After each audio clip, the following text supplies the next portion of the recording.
bamboo pulp. Ito, gawa po ito sa bamboo pulp. Mixed siya with wood pulp.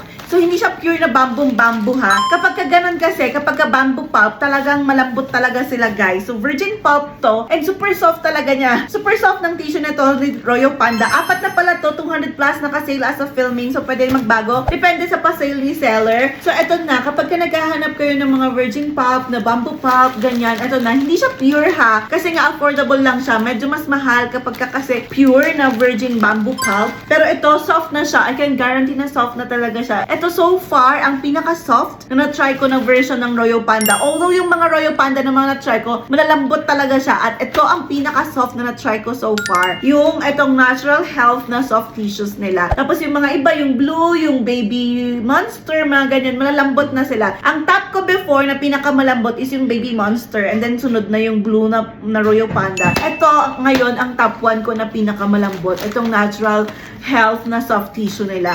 200 plus na kasi as of filming, murang-mura na yung compared kapag bibili ka sa grocery or sa supermarket. Kasi ang mamahal ng tissue sa supermarket. So ito, 200 plus lang. Tapos gamitan nyo ng mga free shipping voucher o kaya ng mga discount voucher para mas makatipid pa tayo, diba? Kailangan natin magtipid, guys. So, ayun lang. Ilalagay ko na lang dyan sa yellow basket or sa comment section kung saan makakabili nitong apat na tissue, 200 plus naka-sale as of filming.